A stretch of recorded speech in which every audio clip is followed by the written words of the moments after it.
Είσαι Βραζιλία ή Ουρουάη? Είμαι κάπου ανάμεσα. Κατά πάσα πιθανότητα όμως αυτή τη στιγμή πατάω στη Βραζιλία. Βλέπω ένα κάρο με ένα άλογο που είναι κάτι κλασικό εδώ, ένα συνηθισμένο φαινόμενο σε αυτή την πόλη που ονομάζεται Τσούι. Ή μάλλον, συγγνώμη, αυτή είναι η πόλη Σουί. Αλλά αυτός τι κάνει εδώ? Αυτός ο άνθρωπος νομίζω χαιρετάει ένα φίλο του ή κάποιος τον βγάζει φωτογραφία, αν δεν κάνω λάθος. Καλύτερα να πάμε λίγο πιο πέρα. Νομίζω ότι τον βγάζει φωτογραφία ένας φίλος του από μακριά. Εδώ βρισκόμαστε στη Βραζιλία. Μάλλον, συγγνώμη, αυτή τη στιγμή βρισκόμαστε στην Ουρουάη. Είναι πολύ μπερδευτικό. Θα το εξηγήσουμε πολύ απλά. Βλέπετε αυτό το μνημείο. Έχουμε μία σημαία της Ουρουάης αριστερά και μία σημαία της Βραζιλίας δεξιά. Αυτό σημαίνει πολύ απλά ότι αν περπατήσουμε στον δρόμο που περπατάμε αυτή τη στιγμή, βρισκόμαστε στην Ουρουάη. Αλλά αν περάσουμε στην άλλη μεριά και περπατήσουμε σε εκείνο τον δρόμο, βρισκόμαστε στη Βραζιλία. Αλλά αυτό που το κάνει ακόμα πιο μπερδευτικό είναι πώς λέγεται αυτός ο δρόμος εδώ. Αβενίντα Μπραζίου, δηλαδή η οδός της Βραζιλίας. Δηλαδή στη μεριά της Ουρουάης έχουν δώσει το όνομα της Βραζιλίας, ενώ σε εκείνον τον δρόμο εκεί είναι η Αβενίντα Ουρουάη. δηλαδή εδώ ονομάζεται Αβενίντα Μπραζίου στη μεριά της Ουρουάης, ενώ στη μεριά της Βραζιλίας ονομάζεται Αβενίντα Ουρουάη. Για να σας μπερδέψουν εντελώς, δηλαδή, σε περίπτωση που έρθει κάποιος τουρίστας εδώ, θα πει εντάξει, περπατάω στην Αβενίντα Μπραζίου, άρα είμαι στη Βραζιλία. Όχι, το έχουν κάνει ανάποδα. Εδώ βλέπουμε και μια σκηνή. Μήπως ετοιμάζονται να παίξουν μουσική, κάποιο μουσικό συγκρότημα, δεν ξέρουμε. Δεν μας είπαν τα καλύτερα πράγματα για αυτή την πόλη, αλλά εμένα μου αρέσει πάρα πολύ. Ναι. Μας είπαν ότι είναι πιο πολύ για να αγοράσεις προϊόντα, ότι υπάρχουν χαμηλές τιμές. Αλλά εμένα μου φαίνεται μια πολύ ωραία πόλη, υπάρχει κίνηση, υπάρχουν πολλά φαγητά, τα βραζιλιάνικα που μας αρέσουν πολύ. Και θα ήθελα να περάσουμε μια-δύο νύχτες εδώ, να πω την αλήθεια, αλλά έχουμε ήδη κλείσει για κασίνο. Ναι, μια πόλη στη Βραζιλία. Θα πάρουμε το λεωφορείο από εδώ στις 6 το απόγευμα. Έχουμε 2-3 ώρες αναμονή τώρα και θα κάνουμε μια βόλτα στην πόλη να ρίξουμε μια ματιά. Να πούμε ότι έχει κάποιες ιδιαιτερότητες η συγκεκριμένη πόλη. Σε αυτό το τμήμα που περπατάμε τώρα, το οποίο ανήκει στην Ουρουάη, είναι η γραφή του ονόματος με CHUI, γράφεται Τσούι, προφέρεται Τσούι. Από την άλλη μεριά, αν περάσουμε το δρόμο, ονομάζεται Σουί και γράφεται CHUI. Πρακτικά, τι σημαίνει αυτό? Ότι εδώ έχει το όνομα το ισπανικό, εκεί έχει το όνομα το πορτογαλικό, αλλά εδώ όλοι οι κάτοικοι αισθάνονται σαν να είναι μια πόλη, ενωμένη. Είναι μια πόλη. Ναι. Μιλάμε για μια πόλη η οποία ανήκει σε δύο διαφορετικά κράτη. Δεν έχω ξαναδεί κάτι τέτοιο. Ναι, ούτε εγώ. Και να περνάς μια οδό και να βρίσκεσαι στην άλλη μεριά των συνόρων. Ναι, να πούμε και το εξής ενδιαφέρον φαινόμενο. Παρατηρήσαμε στην Ουρουάη ότι υπάρχουν πολλοί άνθρωποι οι οποίοι καπνίζουν κάναβη στον δρόμο. Το οποίο είναι νόμιμο. Εκεί όμως στη Βραζιλία είναι παράνομο. Έτσι, αν ένας άνθρωπος το κάνει αυτό και περάσει το δρόμο, θα υπάρξει πρόβλημα. Υπάρχουν άλλοι νόμοι από εδώ και άλλοι από εκεί. Δηλαδή, εκεί, αν κάποιος πάει και σταθεί σε εκείνο το πεζοδρόμιο στη μέση του δρόμου και καπνίσει, η αστυνομία δεν μπορεί να τον πειράξει, αλλά αν κάνει ένα βήμα πιο πέρα μπαίνει φυλακή. Άρα βλέπετε λοιπόν τις έντονες διαφορές όταν φέρνουμε δύο κράτη τόσο κοντά μεταξύ τους. Φυσικά το θέμα της οικονομίας, εδώ χρησιμοποιούν το Ουρουγουανό πέσο, ενώ εκεί χρησιμοποιούν βραζιλιανικό ρεάλ, αλλά δέχονται και τα δύο παντού. Μόλις αλλάξαμε κάτι τελευταία Ουρουγουανά πέσος που μας είχαν μείνει για να τα κάνουμε ρεάλ και τώρα έχουμε ρεάλ για να μπορέσουμε να τα ξοδέψουμε στη Βραζιλία. Περπατάμε λοιπόν και στους δρόμους του Τσούι τώρα για να ρίξουμε μια ματιά στην αγορά. Αυτή τη στιγμή βρισκόμαστε στη μεριά της Ουρουάης και κάνουμε τη βόλτα μας. Σε λίγο θα πάμε και από τη μεριά της Βραζιλίας. Έχουμε μερικές ώρες πριν πάρουμε το λεωφορείο, αλλά ήθελα να πω ότι ήταν λίγο μπερδευτικό το τι πρέπει να κάνουμε για να περάσουμε τα σύνορα, γιατί κανείς δεν μας ενημέρωσε ότι έπρεπε να σφραγίσουμε το διαβατήριό μας σε ένα μέρος το οποίο δεν γνωρίζαμε ακριβώς που ήταν. Είναι ένα μέρος το οποίο βρίσκεται περίπου 5 λεπτά πριν την πόλη του Τσούι. Είναι τα γραφεία των διαβατηρίων ή των συνόρων, αν θέλετε. Πας με το διαβατήριό σου, σου βάζουν μια σφραγίδα και μετά έρχεσαι εδώ. Μετά πρέπει να πας στα γραφεία της Βραζιλίας, που είναι άλλα 3 λεπτά μέσα στη Βραζιλία. Παίρνεις ταξί ή πας με τα πόδια που θα σου πάρει λίγη ώρα παραπάνω φυσικά. Σφραγίζεις εκεί το διαβατήριό σου ότι μπήκες στη χώρα της Βραζιλίας και μετά μπορείς να επιστρέψεις εδώ και να πάρεις λεωφορείο για να μπεις στη χώρα της Βραζιλίας. Δηλαδή είναι αρκετά μπερδευτικό για κάποιον που δεν έρχεται με το δικό του αυτοκίνητο. Αν έρθεις βέβαια με το δικό σου αυτοκίνητο, θα περάσεις από τον έλεγχο εκεί και θα κατέβεις με την ησυχία σου, θα μπορέσεις να τα κάνεις όλα και θα συνεχίσεις και θα κάνεις το ίδιο μπαίνοντας στη Βραζιλία. Δηλαδή είναι μόνο μπερδευτικό για όσους έρχονται με τα πόδια ή με λεωφορείο, όπως κάναμε εμείς. Ναι, αλλά δεν θα έπρεπε. Θα έπρεπε να μας ενημερώσουν από το λεωφορείο ότι τώρα πρέπει να κατέβετε, να σφραγίσουμε τα διαβατήριά σας, να συνεχίσουμε τη διαδρομή μας. Ναι. Βέβαια, το ίδιο ίσχυε και για την Παραγουάη. Έπρεπε να περάσουμε μια γέφυρα, αλλά εκεί μπορούσε να σφραγίσεις κατευθείαν το διαβατήριό σου. Ναι, μπαίνοντας και βγαίνοντας. Τώρα λες περνώντας τα σύνορα της Παραγουάης για Βραζιλία. Αυτό εννοείς. Ναι, όταν είχαμε περάσει τα σύνορα Παραγουάης-Βραζιλίας, εδώ βλέπουμε διάφορα προϊόντα, παγούρια, κουκλάκια, τσαντάκια. Έχει αρκετό κόσμο και κίνηση. Μου θυμίζει λίγο την Ciudad del Este, όπως είπες και εσύ, Κωνσταντίνε. Ναι, εδώ κοιτούσα τις τιμές που είναι σε πέσος, Ουρουγουανά πέσος. Να πούμε ότι για παράδειγμα ένα hot dog εδώ πέρα, στη μεριά της Ουρουγουάης είμαστε πάντα, κοστίζει 2 ευρώ και 20 λεπτά. Μία μιλανέσα είναι λίγο πιο ακριβή, 130 πέσος Ουρουγουανά, και το μετατρέπω τώρα σε ευρώ, αλλά το ίντερνετ μου δεν συνεργάζεται. Είναι 2,80 να πούμε. Μία μιλανέσα είναι 2,80. Εμείς όμως φάγαμε με 4 ευρώ περίπου, έτσι. Προηγουμένως περάσαμε στη μεριά της Βραζιλίας και φάγαμε σε ένα εστιατόριο με περίπου 4,80 το άτομο και ήταν πολύ μεγάλο μέγεθος, ας πούμε, πολύ μεγάλη μερίδα το πιάτο μας και είχαμε βασικά ό,τι θέλαμε βάζαμε. Ήταν μπουφέ, εστιατόριο μπουφέ, είχε και χυμό και είχε και ένα γλυκό αν θέλαμε, μετά η φρούτα. Ναι. Επιδόρπιο στο τέλος, αλλά ήθελα να πω επίσης ότι η πόλη αυτή έχει περίπου 9.600 άτομα πληθυσμό, ενώ η απέναντι, που είναι ουσιαστικά η ίδια πόλη, έχει λίγο λιγότερο πληθυσμό, λίγο πιο μικρό, 6.200 άτομα. Ναι, δηλαδή συνολικά η πόλη ολόκληρη και από τα δύο τμήματα της Ουρουγουάης και της Βραζιλίας ενδεχομένως να έχει γύρω στις 20.000 κατοίκους. Βλέπουμε τι πουλάνε εδώ οι άνθρωποι. Συγκεκριμένα εδώ βλέπουμε μερικά κουκλάκια και μπρελόκ και μπάλες ποδοσφαίρου. Ακριβώς δίπλα είναι ένα περιπτεράκι που πουλάει μπέργκερ. Μπέργκερ δεν πουλάνε εδώ, ναι. Ναι, μπέργκερ και βάζεις και διάφορα πράγματα μέσα. Προηγουμένως είδα ότι έχει 3 μποξεράκια για 200 πέσος, που σημαίνει 4,30 σε ευρώ. Είναι λίγο σαν λαϊκή βέβαια εδώ. Δεν είναι τόσο μάρκες τα προϊόντα κλπ. Είναι έτσι σχετικά χαμηλής ποιότητας προϊόντα που μπορείς να αγοράσεις πολύ φτηνά. Αν και πρέπει να υπάρχουν και μάρκες, πρέπει να υπάρχουν και καταστήματα που μπορείς να ψωνίσεις, ας πούμε, εμπορικά. Ενδεχομένως να μπορέσουμε και να προλάβουμε να επισκεφτούμε ένα από αυτά. Εδώ βλέπουμε και κάποιες εικόνες, κάποια σκίτσα, ζωγραφιές. Ένας άνθρωπος εδώ, ένας καλλιτέχνης στον δρόμο που κάθεται και τα ζωγραφίζει. Πολύ ωραία. Εγώ πήρα τσάντα και είναι Nike, δείξτε να. Nike δεν θα το έλεγα.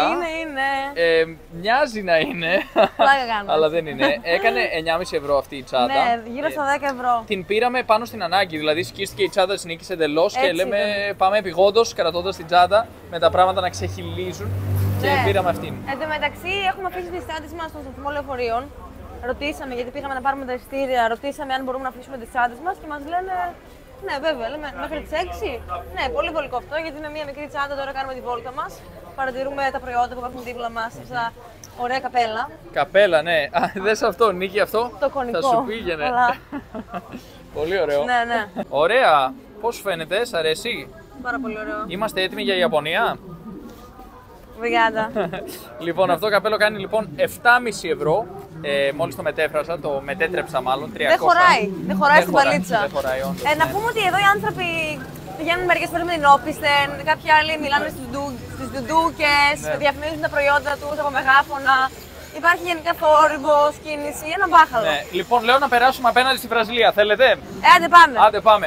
Περνάμε στη Βραζιλία, εδώ βλέπουμε ότι είναι λίγο επικίνδυνη η κατάσταση. Είστε έτοιμοι να περάσουμε μαζί τα σύνορα Ουρουγουάης-Βραζιλίας? Είστε σίγουρα έτοιμοι? 5, λοιπόν, 4, 3, 2, 1 και βρισκόμαστε στη Βραζιλία. Απίστευτο συναίσθημα. Όπα! Τι έγινε ρε παιδιά, αφού πράσινο έχουμε? Μα πράσινο έχει. Μα αν είναι δυνατόν, είμαι τυφλός. Συγγνώμη, παιδιά, το βλέπετε. Είναι πράσινο για πεζούς, κανονικά. Έχουμε και μετρητή εδώ. Εντάξει, δεν πειράζει, παραλίγο να σε πατήσουμε. Όχι τίποτα άλλο, η κυρία μου έκανε και παρατήρηση. Δηλαδή, πραγματικά, εκτός αν έχει αχρωματοψία, εντάξει, πάω πάσο, μπορεί να το είδε κόκκινο. Τι να κάνουμε? Σε κάθε περίπτωση υπάρχουν αυτά τα φαινόμενα εδώ. Με το που περάσαμε στη Βραζιλία, είδαμε έτσι λίγη παραπάνω δράση. Δεν πειράζει. Αυτό είναι το καλό. Είναι μέρος της ζωής στη Βραζιλία. Κάθε μέρα δεν ξέρεις τι θα σου ξημερώσει. Είναι λίγο έτσι άγρια δύση εδώ η κατάσταση. Πάμε να μπούμε και σε ένα από αυτά τα καταστήματα του πεζοδρομίου. Αυτά θα εδώ περάσουμε λες? από εδώ, ναι. Εδώ ακόμα βλέπω τιμές σε Ουρουγουανά πέσος βέβαια. Γιατί μάλλον έρχονται περισσότεροι άνθρωποι από την Ουρουγουάη να ψωνίσουν εδώ, φαντάζομαι. Ναι. Γιατί είναι πιο οικονομικά, η Ουρουγουάη είναι πολύ ακριβή χώρα. Να, εδώ βλέπουμε παντόφλες, 400 πέσος, λίγο κάτω από 10 ευρώ, ας πούμε. Μας είπανε ότι έρχονται πάρα πολλοί άνθρωποι από το Μοντεβιδέο για να κάνουν τα ψώνια τους εδώ. Δηλαδή οδηγάνε μέχρι εδώ για να τους βγει φθηνότερα. Ναι. Μιλάμε ότι υπάρχουν μεγάλες διαφορές στις τιμές.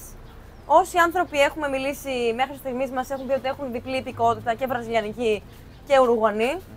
και δουλεύουν και στις δύο πλευρές. Ναι, μάλιστα το πιο έξυπνο που μπορείς να κάνεις, γιατί μιλήσαμε με έναν ταξιτζή προηγουμένως και μας είπε έχω και τις δύο υπηκότητες, δουλεύω στη μεριά της Ουρουγουάης ως ταξιτζής, αλλά μένω στη μεριά της Βραζιλίας. Στη μεριά της Βραζιλίας το ενίκιο είναι πιο χαμηλό, ο μισθός στη μεριά της Ουρουγουάης είναι λίγο καλύτερος, οπότε επωφελείται από τη διαφορά. Αρκετά καλύτερος μάλιστα, γιατί τον ρωτήσαμε εσύ όμως βγάζει μισθό Βραζιλίας ή Ουρουγουάης και λέει Ουρουγουάης εννοείται. Εδώ βλέπουμε ότι έχει και καταστήματα με μάρκες, βλέπουμε Levi's, Crocs, διάφορες άλλες μάρκες. Άρα, αν κάποιος θέλει να ψωνίσει και μάρκες, μπορεί να το κάνει. Δεν είναι μόνο αυτά τα προϊόντα του δρόμου, ας πούμε, που είναι no name, κινέζικα, όπως θέλετε πείτε τα. Για παράδειγμα, αυτό το παπούτσι εδώ είναι Nike και κοστίζει 93 ευρώ. Ναι, κάπου εκεί, αλλά μετά την έκπτωση που έχει 20% βγαίνει λίγο λιγότερο γύρω στα 70 ευρώ. Και εδώ έχουμε την αυθεντική τσάντα που είναι η αντίστοιχη αυτής που αγόρασε σήμερα η Νίκη για 9,5 ευρώ. Η συγκεκριμένη όμως κάνει 70 ευρώ. Λοιπόν, εδώ παρατηρούμε το εξής ενδιαφέρον. Αυτό το παντελόνι, το ίδιο παντελόνι, κοστίζει σε πέσος 3.360 πέσος που βγαίνει 73 ευρώ περίπου, αλλά αν το αγοράσουμε σε ρεάλ, που είναι τα βραζιλιανικά ρεάλ, κοστίζει 420 που μετατρέπεται σε 66 ευρώ. Δηλαδή αν πληρώσουμε με νόμισμα της Ουρουγουάης θα δώσουμε 72-73 ευρώ, ενώ αν πληρώσουμε με νόμισμα της Βραζιλίας μας βγαίνει 66 ευρώ. Άρα εδώ μας συμφέρει να τα πληρώσουμε σε ρεάλ. Και γι' αυτό αν κάποιος άνθρωπος έχει μαζί του εδώ μια Revolut, κάρτα Revolut ή Wise, συμφέρει να πραγματοποιεί την πληρωμή σε νόμισμα Βραζιλίας. Άρα αυτό κοιτάξτε το όταν βρίσκεστε στα σύνορα, κάντε τις δύο μετατροπές σε ευρώ και πείτε τους μετά σε ποιο νόμισμα θέλετε να πληρώσετε. Από τη στιγμή που θα σας χρεώσουν στο νόμισμα που θα το πείτε, η Revolut μετά αυτόματα και η Wise αν θέλετε θα κάνει μετατροπή η οποία θα σας συμφέρει. Και τώρα θα μπούμε σε αυτή τη στοά. Βλέπουμε και ένα σκύλο ο οποίος ξύνεται. Έχει φάει και λίγο παραπάνω από ό,τι θα έπρεπε νομίζω. Έχουμε και 6 ζευγάρια κάλτσες για 3 ευρώ και 20 λεπτά μόλις τα περάσαμε. Έτσι να δώσουμε και μια εικόνα σχετικά με τις τιμές των προϊόντων. Τσάντες.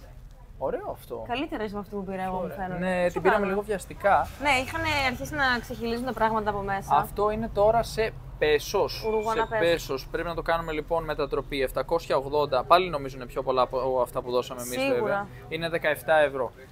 Ναι. Εντάξει, το πολύ πολύ να χαλάσει σε λίγο και να πρέπει να ξαναπάρουμε μια καινούρια. Ναι. Εδώ έχουμε μπει σε μια στοά που πουλάνε έτσι διάφορα αντικείμενα. Γυαλιά ηλίου, παντόφλες, παντελόνια, φορέματα, βρακιά, μπλούζες. Ό,τι θες. Τα γυαλιά ηλίου κόστιζαν 4 ευρώ και 30 λεπτά παρεπιπτόντως. 4? Ναι, 4 ευρώ και 30 λεπτά. Πολύ καλό, Ναι. Εδώ έχει παιδικά ρούχα. Ποιος ξέρει τώρα αν είναι κακά για τα μάτια κλπ. Δεν ξέρω. Δεν το έχω ψάξει. Είναι. Λένε πως είναι, αλλά δεν το έχω επιβεβαιώσει όντως. Και εγώ δεν το έχω επιβεβαιώσει.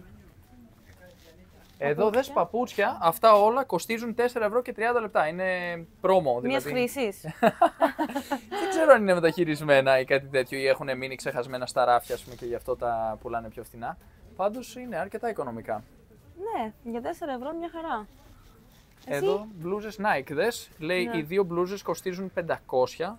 Πάλι εξακολουθούν να χρεώνουν σε πέσος, δεν ξέρω γιατί. Οι δύο μπλούζες 11 ευρώ, άρα 5,5 ευρώ η μπλούζα. Βλέπετε ότι είναι πολύ φτηνά έτσι, σαν λαϊκή, να το πω. Και στη Ciudad del Este ήταν παραπλήσιες οι τιμές και γενικά το στυλ. Έχει απ' όλα. Έχει και φθηνά, έχει και ακριβά. Όποιος θέλει να αγοράσει τσάντα με 80 ευρώ μπορεί. Όποιος θέλει να αγοράσει με 10 ευρώ πάλι μπορεί. Εσύ χρειάζεται τίποτα? Αυτή τη στιγμή όχι, ευχαριστώ. Ωραία, ούτε εγώ χρειάζομαι τίποτα. Άρα πάμε να φύγουμε, να συνεχίσουμε τη βόλτα μας. Γιατί έχουμε μερικές ώρες στο Τσουί. Έχουμε 1 ώρα και 40 λεπτά μας μένει παρεμπιπτόντως στο Τσουί. Μάλλον τώρα είμαστε στο Σουί. Αυτή τη στιγμή είμαστε στο Σουί, όχι στο Τσουί. Ναι. Αλλά ναι, μετά θα πάμε στο σταθμό εδώ στο Σουί για να πάρουμε το λεωφορείο σε 1 ώρα και 40 λεπτά. Βλέπουμε κάρο. Μόλις βρήκαμε ένα μαγαζί που λέγεται Thor και πουλάει πρωτεΐνες, αγόρασα και κάτι πρωτεΐνες, αλλά επί τη ευκαιρία αγόρασα και 2 μπλουζάκια, τα οποία κοστίζουν 45 ρεάλ το καθένα, δηλαδή περίπου 7 ευρώ το καθένα. Ήρθαμε λοιπόν για να ανανεωθούμε και λίγο, η γκαρδαρόμπα μας να μην παλιώσει. Να διανθιστεί. Αυτή την μπλούζα πάντα την έβλεπα και την ήθελα, Gold Gym, δεν έχω πάει στο Gold Gym βέβαια, το ίδιο στην Αμερική, αλλά θα πάω μια μέρα. Αλλά ναι, χάρηκα πολύ που είδα τέτοια μπλουζάκια που μου αρέσουν πολύ. Αυτό είναι το φαινόμενο με το μεγάφωνο, το οποίο διαφημίζει διάφορα πράγματα. Και αυτό λέγεται Shopping Sui, εμπορικό κέντρο στο Sui.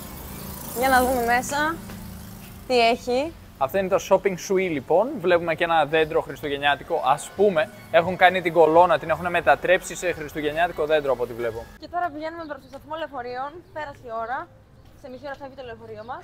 Αλλά κάναμε και κάτι πολύ σημαντικό. Βάλαμε κάρτα στο κινητό μας. Βάλαμε κάρτα. Η συγκεκριμένη εταιρεία λέγεται Chin. Team γράφεται, αλλά προφέρεται Chin εδώ. Κάνει περίπου 3 ευρώ να βάλεις κάρτα, 20 ριάλ, και με το που τη βάλεις μετά πρέπει να κάνεις μια διαδικασία για να την ενεργοποιήσεις. Είναι λίγο πολύπλοκο, θα έλεγα, το σύστημα στην Βραζιλία. Μπερδεύτηκα κιόλας, σκεφτόμουν σε ποια χώρα είμαστε. Στην Ουρουάη, όχι Βραζιλία. Πραγματικά, δεν ξέρω καν που είμαι. Σήμερα έχουμε αλλάξει χώρα, παίζει 4 φορές να έχουμε περάσει τα σύνορα ξανά και ξανά. Αλλά εδώ πέρα είναι λίγο πολύπλοκο. Στην Ουρουάη ήταν πάρα πολύ απλό. Φτάσαμε, κατευθείαν στο σταθμό, αγοράσαμε SIM, κάρτα SIM. Εδώ πέρα, μάλλον εκεί ήταν και δωρεάν κιόλας, απλώς μας δώσανε και κάποια δεδομένα κατευθείαν με την κάρτα. Όπως και να έχει, εδώ πλήρωσαμε γύρω στα 2 ευρώ. Μετά κάνεις μια διαδικασία που πρέπει να την ενεργοποιήσεις διαδικτυακά και έπρεπε να έχουμε αριθμό ταυτότητας Βραζιλίας για τη συγκεκριμένη εταιρεία. Και έχουμε φυσικά, γιατί παλιά ζούσαμε εδώ, οπότε ακόμα ισχύει τέλος πάντων εκείνος ο αριθμός για κάποιο περίεργο λόγο, παρόλο που ήταν διετίας η ταυτότητα και έχει λήξει. Για κάποιον που έρχεται από Βραζιλία και δεν έχει αυτόν τον αριθμό, τι θα κάνει? Για κάποιον που έρχεται και δεν έχει αυτόν τον αριθμό, πρέπει να βάλει άλλη εταιρεία. Ας πούμε, ο συγκεκριμένος υπάλληλος μας είπε: μπορώ να σας βοηθήσω με την Vivo, αν χρειαστείτε. Και είπαμε: όχι, δεν πειράζει. Θα βάλουμε την Chin που την ξέρουμε από παλιά που την είχαμε. Και λέει: ωραία, μετά όμως είχαμε ένα πρόβλημα με το κινητό της νίκης, γιατί είναι iPhone και είναι εξαιρετικά ασφαλές, και είχαμε και άλλο πρόβλημα στην Παραγουάη προσπαθώντας να ενεργοποιήσουμε μια κάρτα SIM και εκεί μας έκανε πάλι προβλήματα το iPhone. Δεν ξέρω γιατί είναι, υπερβολικά ασφαλές, δεν ξέρω τι είναι. Το δικό μου είναι Xiaomi και δούλεψε μια χαρά. Είναι κακό κινητό, κακό. Είναι κακό κινητό. Αλλά τη νίκη τέλος πάντων δεν δούλεψε, άρα θα βάλουμε τώρα την άλλη SIM στο κινητό μου, θα την ενεργοποιήσουμε και μετά θα την περάσουμε στο κινητό της νίκης και θα μπορεί να το χρησιμοποιήσει, ελπίζω, κανονικά. Ναι, πάντως πολύ βοηθητικός άνθρωπος στο μαγαζί. Μας βοήθησε με οτιδήποτε τον ρωτούσαμε. Βέβαια οι άνθρωποι είναι πολύ καλοσυνάντοι, πολύ φιλικοί και πολύ χαρούμενοι.